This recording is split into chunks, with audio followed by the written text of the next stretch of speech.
us down to a path of hopelessness and undermining everything that the country stood for. And they woke up. It wasn't the genius of the Republican Party, even though I love them, and I'm a member of the party, I love them all that. It wasn't our genius that did it. It was the awakening of the American people, and they are now awakened. If we want our dreams to come true, we have got to stay awake. And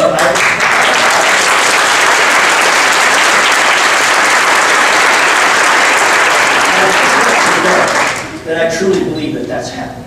And I believe that people like Michele-Bachmann personify that awakening. Now, I know that a lot of times people get up here and they try to have this long litany of qualifications. I just want to say a couple things, I'm not reading off a teleprompter here or anything. I'm just saying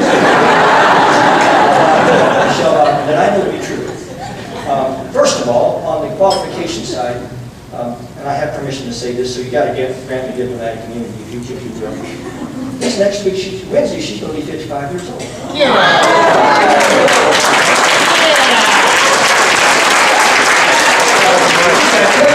Because the media always tries to do everything they can for Republican women to diminish who they are and to somehow make them look like lightweights. Let me tell you, Michele is diminutive, but she is no lightweight.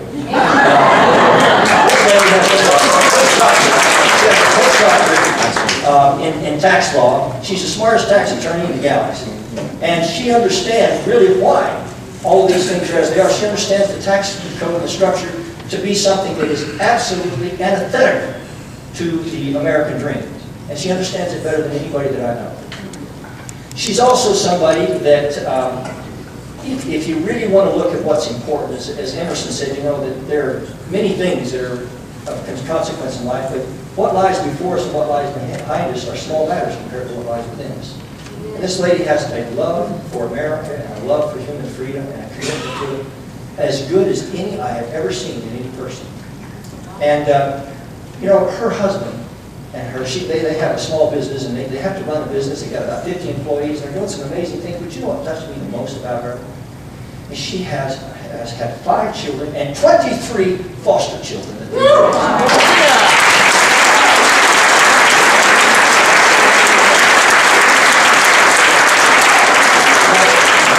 That's getting down to the heart of it. And I don't know what God has for this lady. I don't know what direction that she will finally go. But I want you to know that I am convinced with everything that wherever she goes, that at the center of her soul will be her desire to serve God, her loved ones, and her country. And I guess I would quote a passage that Lincoln stole from somebody else, they tell me. He said, "Let all the ends that you aim at in life be your countries, your gods, and the truth. Be noble, and the nobleness that lies in other men, sleeping but never dead, will rise in majesty to meet thine own." And I truly believe this party and this country is going to do what it was put on this earth to do, to be a beacon of freedom and a light of hope that is cast across every lonely face on this planet. Then we have to be the noble people that God called us to be when the founding fathers first lit that fire in the souls of the early colonists. And with that, I will just tell you this, that I believe I know no one that personifies that dream and that revolution more than Michele-Bachmann. And I wish her everything good that God can give her, and I hope you'll all give her your attention as she comes forward and speaks to us. Yes.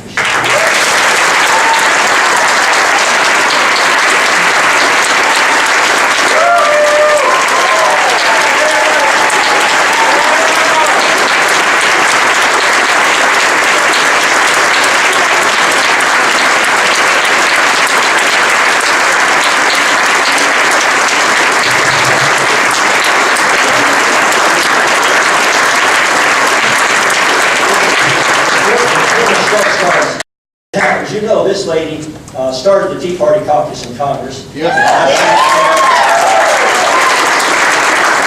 The Tea Party has a presentation to make to her right now. So if they come forward and do that. All right.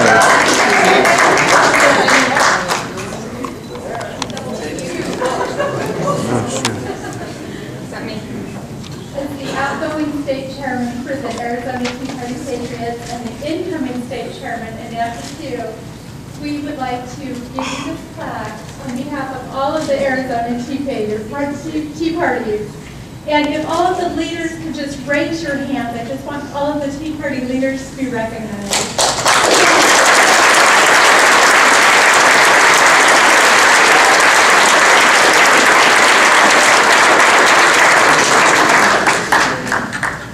Thank you. This means so much. Oh, thank you. And a button, too. The Tea Party is here. This means so much to me, and I want to thank you so much for giving me this plaque and this award. Tea Party Patriots had an event this week in Washington, D.C.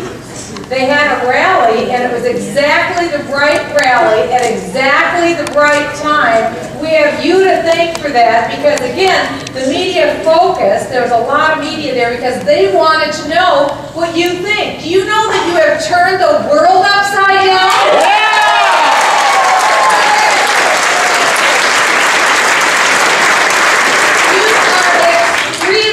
Important. They write about you in London. They write about you in France. They write about you in China. The whole world is trying to understand the Tea Party right now. And we're going to let them.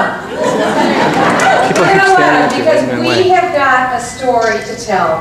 And I just want to thank, first of all, my good friend, Trent Franks, the one and only representative from Arizona, who was Tea Party before Tea Party was cool.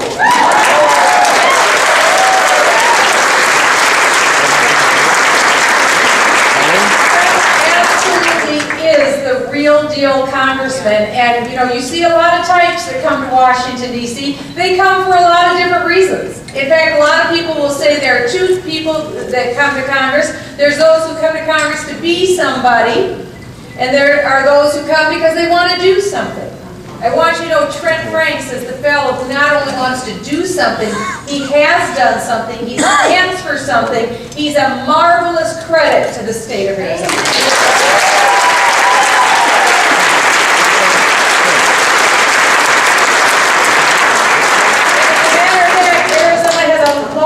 History of sending the right kind of candidates to Washington, D.C. You were very wise when you sent us the one and only J.D. Hayward.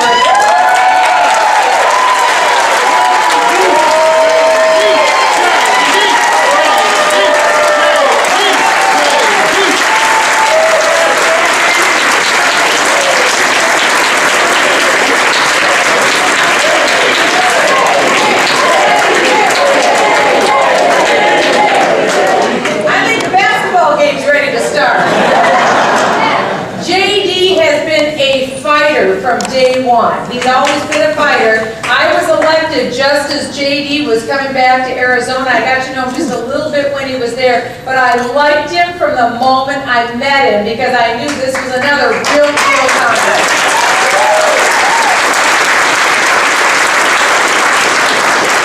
I'm extremely proud to be here today, extremely excited to be here today. And as Trent said, it is true, I'll be 55 years old on Wednesday, and I'm proud of it. I'm happy to be here.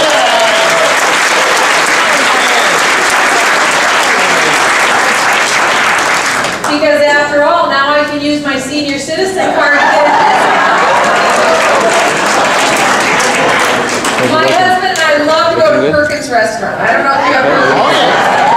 In Minnesota, we have Perkins. It is my favorite breakfast place, and I don't know about you, when I go there, I get the same thing on the menu every time. I like it. Why not get it every time? It's the scrambled eggs, the 3 buttermilk pancakes, and I get a decaf coffee, and I think there's something else on the plate. So we go, and we were so thrilled. Marcus said to me, that's my husband, we'll be married 33 years this year. He pulls out his coupon.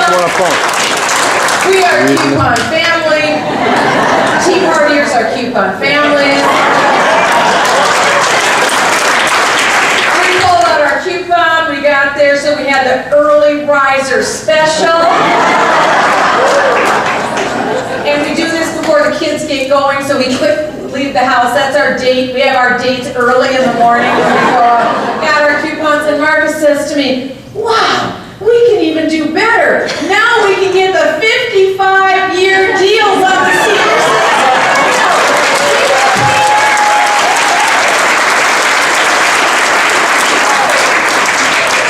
So you know you can trust misers like us with your checkbook. Absolutely.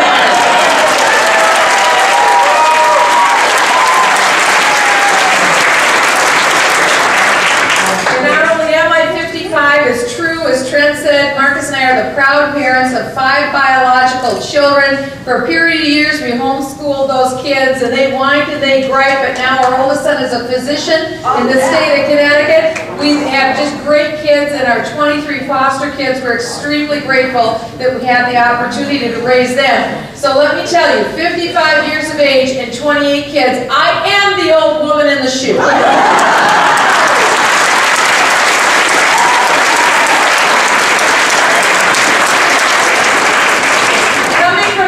Minnesota, where, by the way, someone told me you're going to have 100 degrees today. I have no idea. But in Minnesota, we still have ice houses out on the lake.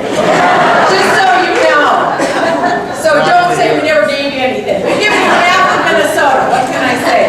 I'm so extremely stinking proud of the state of Arizona, and this is why your brilliant legislature cut $1.1 billion out of your budget.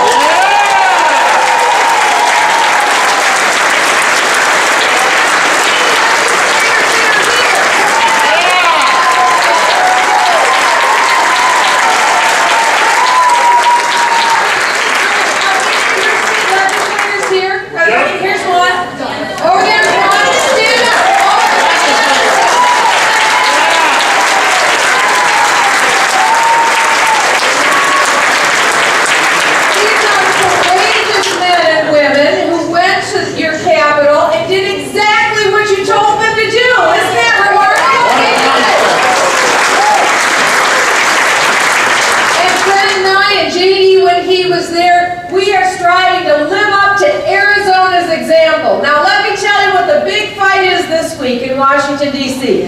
Does anybody remember hearing Howard Dean, maybe Senator Chuck Schumer, and maybe Senator Harry Reid when they called all of you extremists? I think that's what Barack Obama calls the terrorists. I think he calls them extremists too. They call you the extremists, the Tea Partiers, because you are behind, at minimum, cutting 0.89% out of the budget. Oh, isn't that extreme? That is so extreme. We're fighting now over $61 billion. $61 billion isn't even the goal. It's barely the starting place for what has to happen.